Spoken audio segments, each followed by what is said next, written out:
Ada yang IPA. Recording in progress. Bismillahirrahmanirrahim. Assalamualaikum warahmatullahi wabarakatuh. Anak-anak yang jurusan IPA pindah ke kelas fisika ya. Yang di ruang utama itu kelas IPS.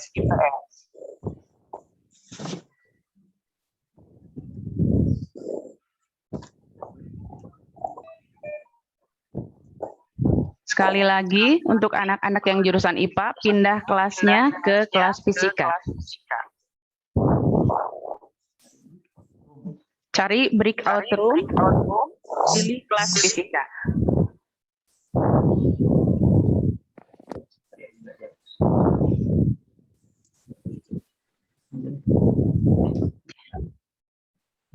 Zahra Alipiyah masih di kelas IPS.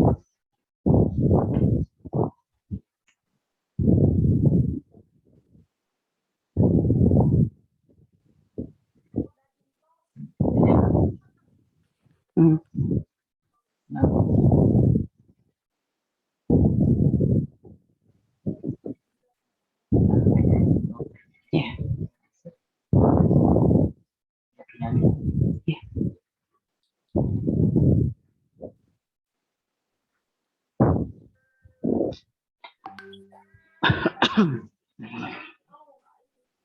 Bismillahirrahmanirrahim.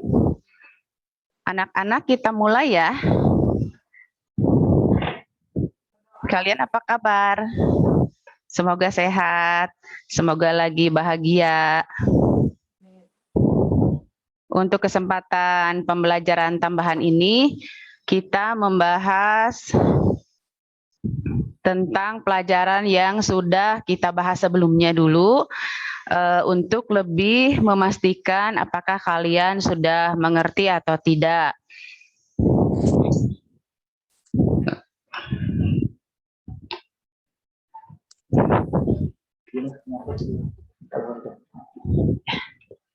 Bentar ya anak-anak. Di kelas online, walaupun sekarang juga masih online ya, sama. Cuma sekarang mungkin kalian bisa melihat wajah ibu bisa melihat wajah kalian. Kita sudah belajar sejarah sebagai ilmu, sejarah sebagai peristiwa, sejarah sebagai kisah, dan sejarah sebagai seni. Tapi untuk kelas 10 IPS 1 dan 3 sejarah sebagai seni belum ya, karena kemarin kepotong libur. Oke, ini sudah Ibu share di sini yang tadi Ibu sebutkan termasuk ke dalam ruang lingkup sejarah. Nah, sebelum kita bahas ruang lingkup sejarah, Ibu ingin kalian mengulang lagi apa itu namanya pengertian sejarah. Hal-hal yang dasar dulu ya. Karena beberapa siswa yang ketika kita belajar merasa bahwa sejarah itu hanya milik orang lain, tidak milik kita, tidak milik ibu, tidak milik kalian. Padahal kita semua memiliki sejarah. Cukup jelas anak-anak? Oke. Kalau suara ibu jelas, ibu minta responnya kalian ngacungin jempol. Oke, terima kasih. Nah, yang kita bahas sekarang pengertian sejarah. Ibu memilih 3 tokoh, ada Herodotus, Ibnu Khaldun, dan sebentar terhalang. Ya, kenapa Ibu memilih 3 tokoh ini mewakili 3 negara? Kemudian pengertian sejarah itu banyak, cuman Ibu mengambil 3 saja karena keterbatasan waktu dan ruang ya. Kita lihat yang pengertian sejarah menurut Herodotus. Ibu ingin sekali menekankan pengertian sejarah ini karena di sini biar kita sadar bahwa kita pun memiliki sejarah. Sejarah tidak hanya milik orang-orang besar saja. Yang pertama menurut Ibnu Khaldun, menurut Herodotus, pengertian sejarah yaitu perputaran jatuh bangunnya seorang tokoh masa peradaban. Naona keluar naona. Mungkin kalian juga pernah menjadi saksi sejarah bagaimana seorang tokoh itu bisa eksis, bisa jatuh dan lain sebagainya. Itu menurut. Kemudian menurut beliau sejarah juga berkembang ke arah tidak berkembang ke arah depan dengan tujuan pasti, tetapi sejarah bergerak seperti garis lingkaran. Jadi maksudnya di sini fenomena sejarah akan berulang. Fenomena sejarah akan berulang. Ibu bilang fenomenanya ya, bukan sejarahnya yang berulang kembali. Berikutnya, menurut tokoh kedua. Menurut tokoh kedua, Ibnu Khaldun, bahwa sejarah adalah catatan tentang umat manusia dan peradaban dunia. Nah, di sini dikatakan umat manusia, berarti setiap umat manusia memiliki sejarah. Setiap manusia yang berperilaku, bertindak pasti memiliki sejarah dan peradaban dunia. Jadi sejarah itu ada yang individu dia dilakukan dan juga perkelompok yang disebut dengan peradaban dunia. Berikutnya menurut Ibnu Khaldun bahwa sejarah adalah perubahan-perubahan yang terjadi dalam kehidupan masyarakat. Oke, berikutnya menurut Taufik Abdullah.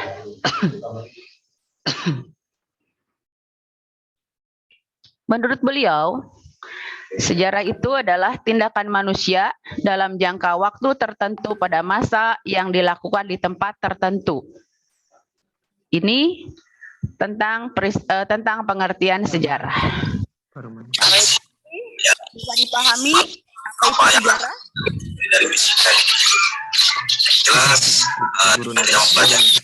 Oke. Yang kelas selain IPS silakan ya ke kelasnya. Masih ada kelas yang bukan kelas IPS, takutnya kalian bingung. Ya, yang IPA dan yang agama silakan pindah kelas ya anak-anak. Lain padahal ngumput aing anaknya anjing. Menawa mau wajar gitu. Halo, kita lanjut ya. Masih sekitar pengantar sebelum ke sejarah sebagai ilmu ya. Kita masih membahas tentang pengantar sejarahnya dulu. Yang kedua, kedudukan manusia dalam sejarah. Ketika belajar lewat e-learning dan lewat PA, Ibu bersyukur sekali banyak dari kalian yang sudah paham bagaimana kedudukan manusia dalam sejarah.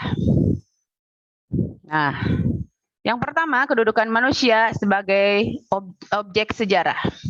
Bagaimana dalam objek sejarah posisi manusia itu?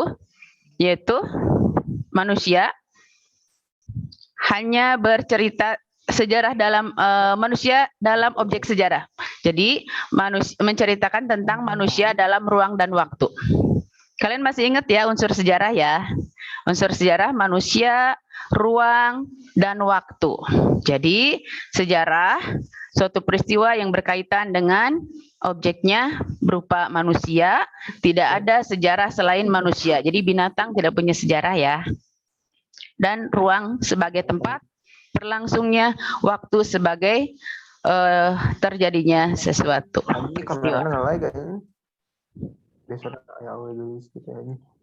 Ini maaf siapa yang tidak di-mute, yang ngobrol sendiri.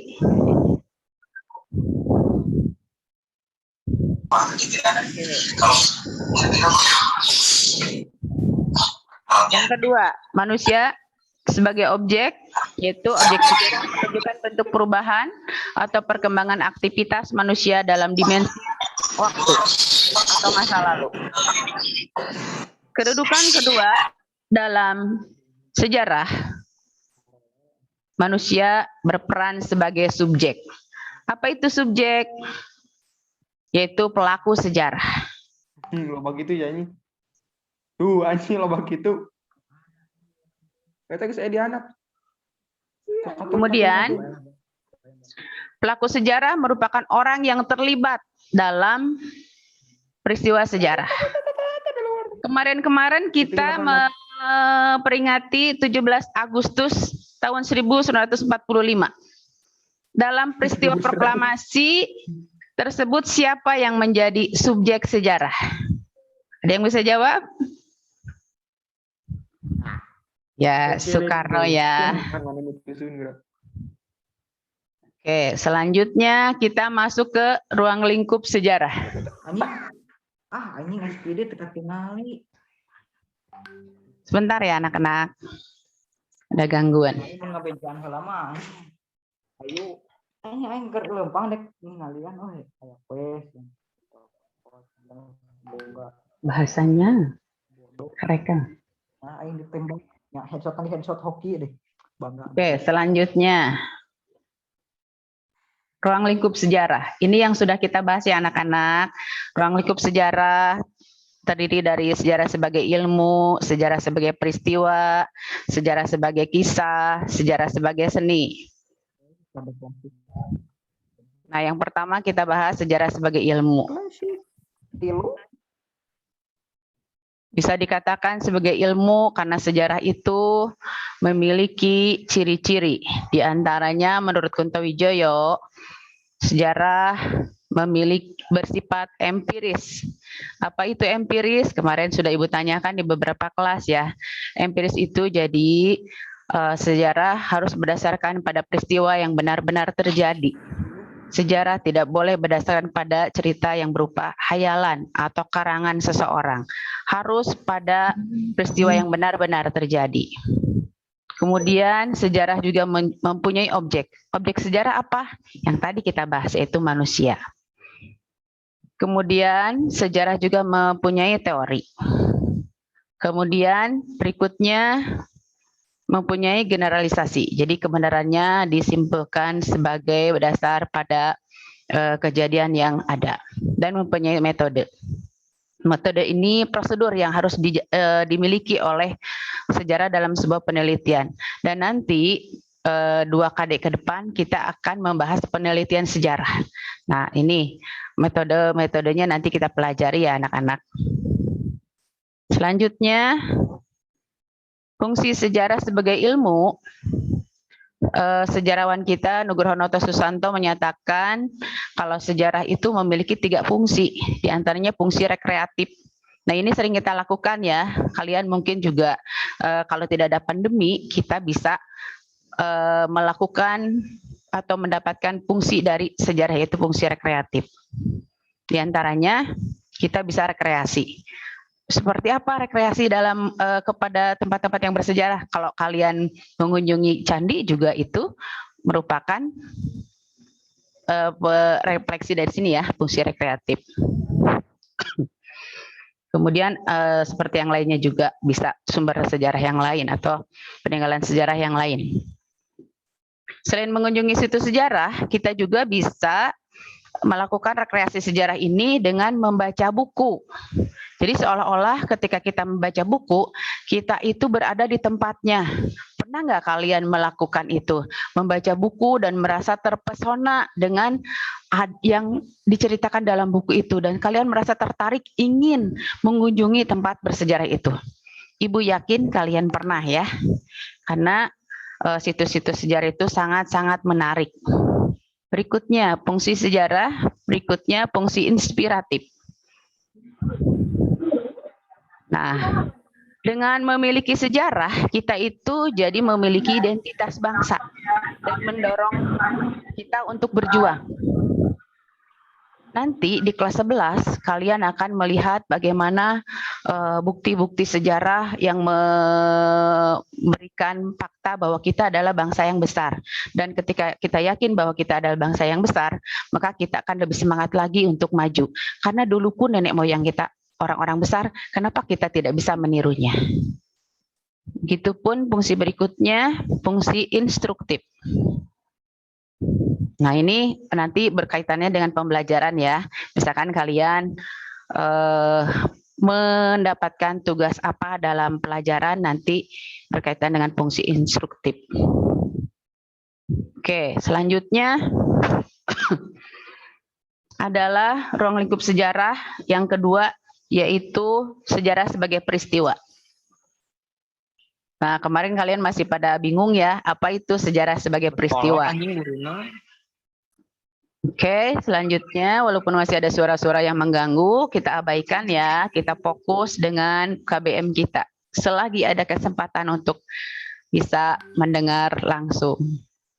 Syarat sejarah sebagai peristiwa objektif. Jadi peristiwa itu harus benar-benar terjadi ya. Itu yang dikatakan sebagai syarat sejarah sebagai peristiwa. Bukan rekaan dari siapapun, mau penulis, mau sejarawan, dan siapapun itu. Unik. Tidak ada peristiwa yang sama yang terjadi dalam waktu dan tempat tertentu. Misalkan ketika kalian lahir, apakah di waktu yang sama, tempat sama ada yang lahir juga? Tapi walaupun ada yang sama, tidak menjadikan bahwa sejarah itu berulang atau sejarah itu double, tidak. Tapi hanya satu-satunya peristiwa yang terjadi di tempat tertentu. Oke.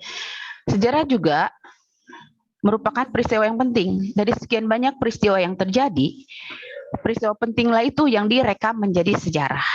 Makanya ketika Ibu tanya, apakah kalian punya sejarah? Kalian dulu menjawab, tidak, karena aku bingung yang peristiwa pentingnya apa. Padahal kalian punya, hanya kalian masih bingung dan belum tahu seperti apa sih. Tapi kalau misalkan dalam kehidupan kalian, pasti kalian punya sejarah yang sangat-sangat berkesan. Cuman ketika ditanya Ibu saja, kalian bingung. Oke, lanjut.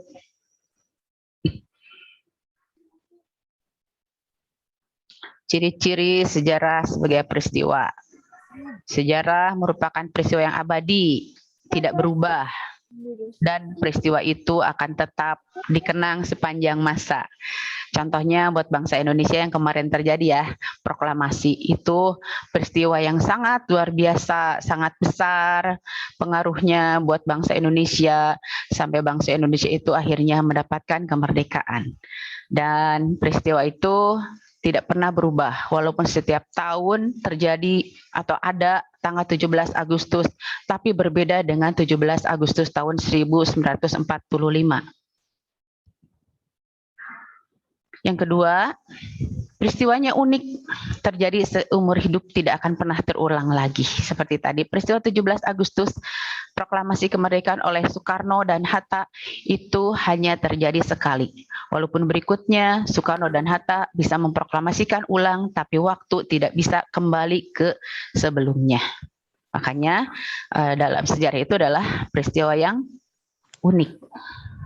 Yang ketiga, sejarah sebagai peristiwa ini merupakan peristiwa yang penting dan dijadikan momen karena memiliki arti bagi banyak pihak.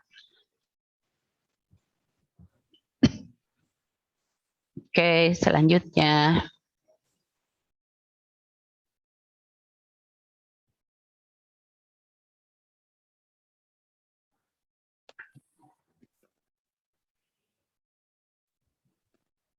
Yang berikutnya, yang ketiga adalah sejarah sebagai kisah.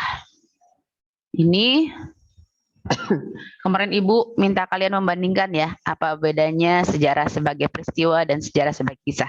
Kita lihat sekarang. Sejarah sebagai kisah adalah rekaman peristiwa masa lalu yang dapat dibaca dan dilihat secara berulang-ulang. Ingat bedanya, kalau peristiwa, sejarah sebagai peristiwa adalah satu peristiwa yang terjadi, sedangkan kisah sudah berisi rangkaian peristiwa sehingga menjadi sebuah kisah. Nih, contoh sejarah sebagai kisah sudah dalam bentuk buku, sudah bisa dibaca dengan menarik oleh kita sebagai penikmat sejarah.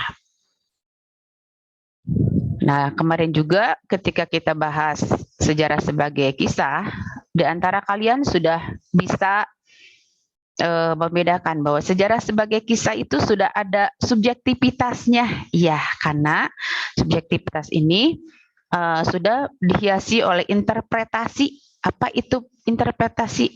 Sudah ada penafsiran yang dikeluarkan, yang diberikan oleh sejarawan yang menuliskan kisahnya. Nah, subjektivitas juga ini dipengaruhi oleh kepentingan. Sejarah tidak bisa lepas dari kepentingan seseorang maupun kelompok budaya. pengetahuan dan kemampuan berbahasa, nilai-nilai yang berlaku biasanya antara satu orang dengan yang lainnya, antara satu bangsa dengan yang lainnya memiliki perbedaan, sehingga nilai-nilai ini nanti juga akan mempengaruhi kisah sejarah. Gitu.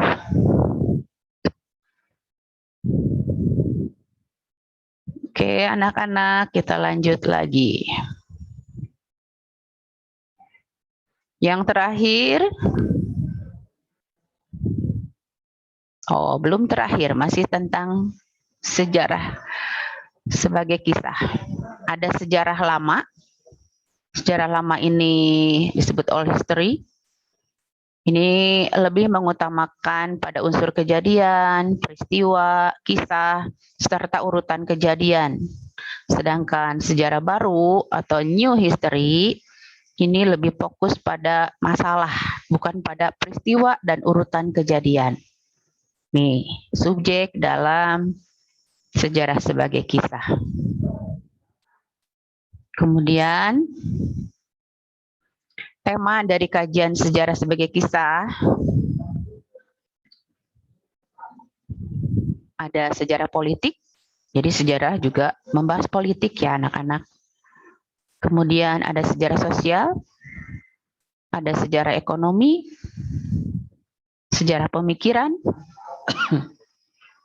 sejarah kebudayaan, sejarah kota. Ini tema-tema dalam sejarah.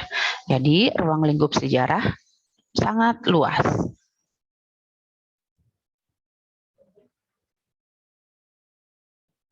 Juga ada sejarah lisan ya.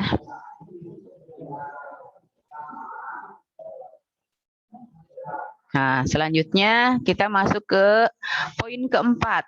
Setelah tadi kita membahas sejarah sebagai ilmu, sejarah sebagai peristiwa, sejarah sebagai ilmu, dan yang keempat adalah sejarah sebagai seni. Ini maaf langsung dibahas kekuatan dan kelemahan seni dalam sejarah.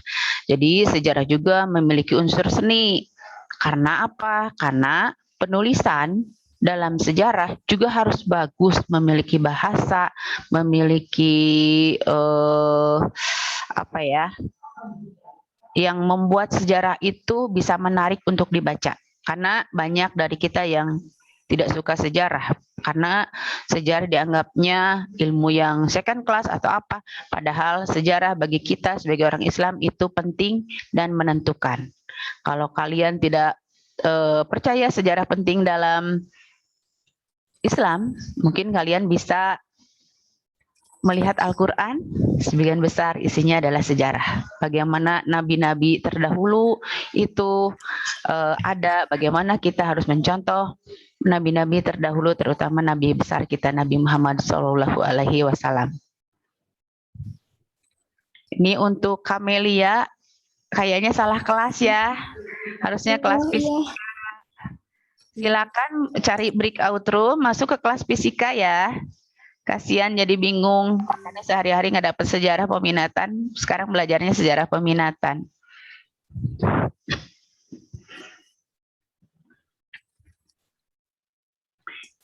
Oke, kita lanjutkan.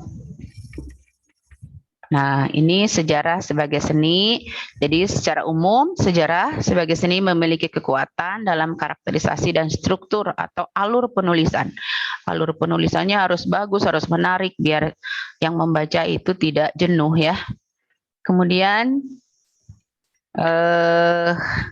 ini juga sejarah sebagai seni, ada unsur-unsur emosi, intuisi dari sejarawan yang dominan. Karena peranan sejarawan itu sangat besar ya dalam penulisan sejarah atau yang disebut historiografi.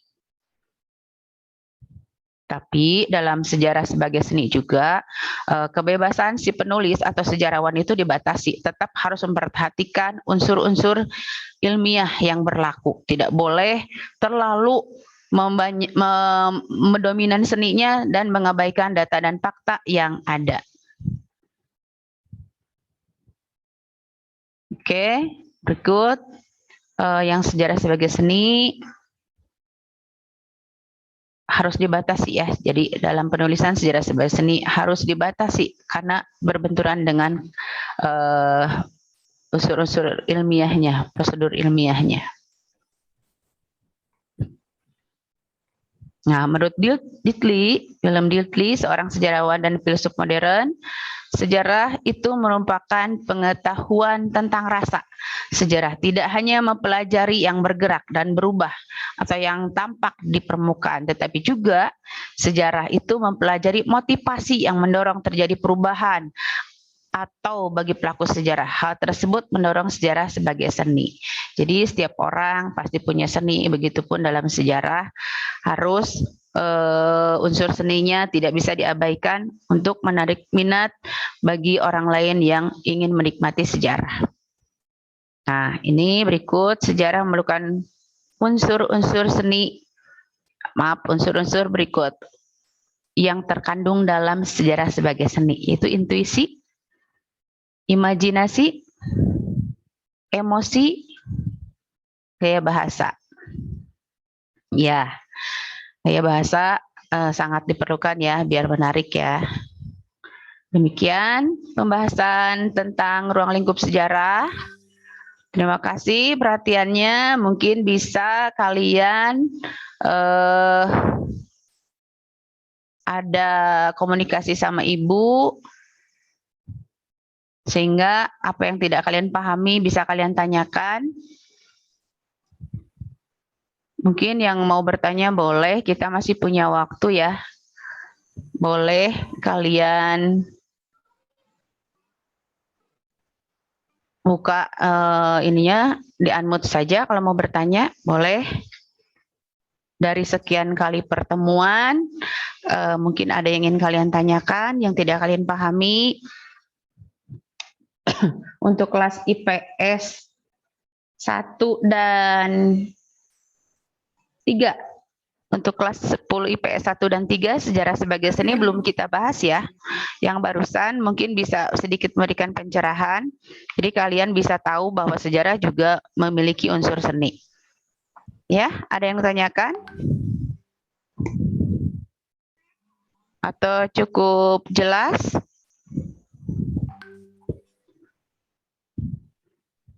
Jadi untuk hari Jumat kelas 10 IPS 2 akan ada jadwal sama Ibu. Kita masuk materinya ke sumber-sumber sejarah ya. Yang ruang lingkup sejarah yang tadi 4 kita bahas sudah selesai. Baik, Bu. Oke, ada yang mau ditanyakan? Giestiani? Biasanya ini aktif, nanya dan menjawab juga. Gercep.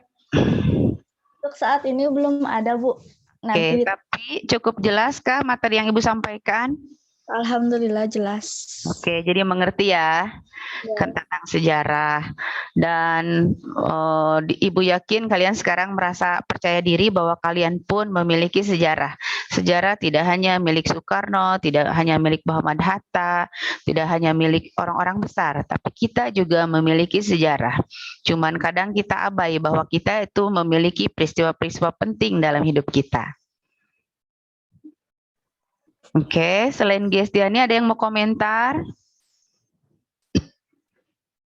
Selagi kita punya waktu, karena untuk bertemu seperti ini membutuhkan waktu yang cukup lama karena keterbatasan ya.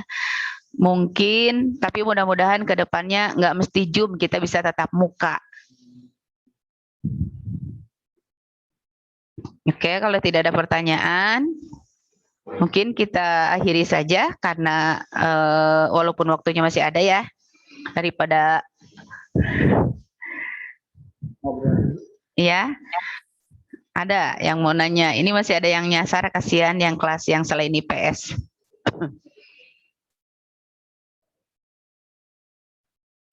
Dari 3 kelas yang hadir, tidak semua ya, tapi mudah-mudahan yang tidak hadir juga bisa memahami materinya.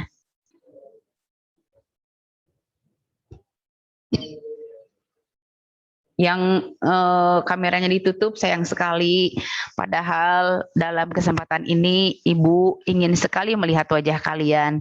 Jadi Ibu hanya bisa melihat wajahnya Payat, Giestiani juga nggak kelihatan, hanya kedengaran suaranya. Bentar ya, sebelum ditutup Ibu ngecek yang lain yang on cam. Ada Ahmad Jahari, Nadia, masih PS1 ya. Ada Nadia. Alhamdulillah kalian terlihat sehat, terlihat segar, mudah-mudahan sehat selalu. Bahagia selalu juga. Semoga kita segera dipertemukan dalam kondisi yang normal ya anak-anak.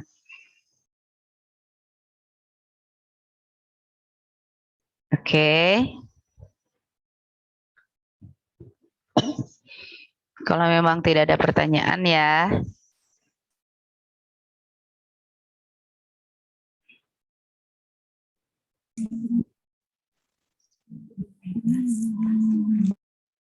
Ya, sekali lagi Ibu kasih kesempatan, barangkali ada yang sudah mulai bingung jika ingin bertanya.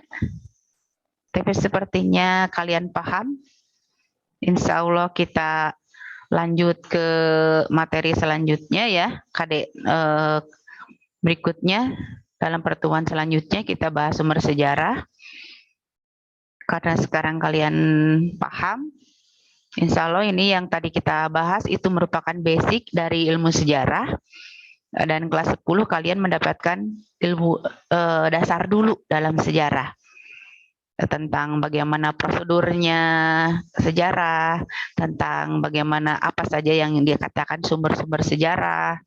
Kemudian baru nanti akhir semester ini kalian baru diberikan materi tentang kehidupan sejarah di Indonesia pada masa awal. Nah, semester 2 kalian nanti dapat materinya tentang peradaban dunia. Jadi kalian bisa mempelajari bagaimana kesuksesan orang-orang di dunia. Kita juga insya Allah bangsa yang sukses ya anak-anak. Kita harus berbangga hati menjadi bangsa Indonesia. Demikian, kalau tidak pertanyaan, sebentar. Ibu nggak ngecek chat. Takutnya ada pertanyaan lewat chat. Oke, yang kelas yang nyasar ya, nggak apa-apa ya, yang kelas agama masuk di IPS, dapat bonus ketemu ibu, karena ibu nggak ngajari kelas agama. Tapi udah dikasih tahu sama Valencia. Terima kasih, Valen. Oke. Ray, terima kasih komentarnya. Katanya suara ibu jelas ya. Terus tadi ada yang basic, iya. Terus kalau tadi ada materi yang nggak kedengeran, tanyain dong, biar kalian juga ngerti, biar jelas. Oke, tidak ada? Tidak ada yang raise hand, mau bertanya? Sebelum Ibu tutup? Ibu masih kangen nih lihat wajah-wajah kalian? Sudah hampir 1,5 tahun ya. Kita belajarnya tanpa ada tatap muka, walaupun ada Zoom, tapi lumayan sedikit mengobati rasa kangen kita. Oke deh, kalau tidak ada yang ditanyakan, kita bertemu lagi dalam jadwal pelajaran daring lagi dalam kesempatan yang mudah-mudahan kita dapat ilmu yang maksimal ya, walaupun kita tidak bertatap muka secara langsung. Nah, waktu yang diberikan oleh kurikulum masih ada 12 menit lagi, tapi kalau kalian tidak akan bertanya, Ibu tutup saja. Demikian pembahasan kita hari ini.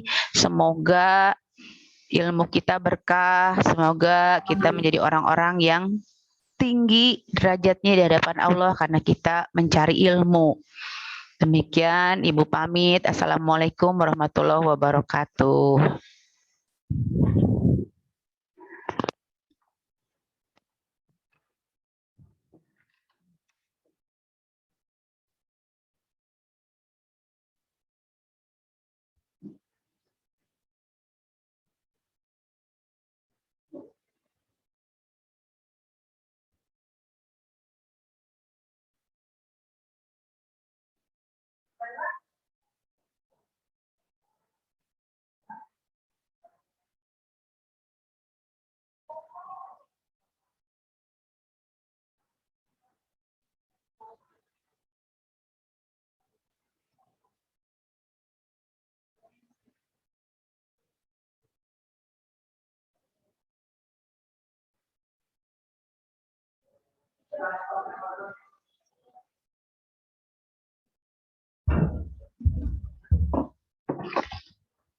Ya, halo.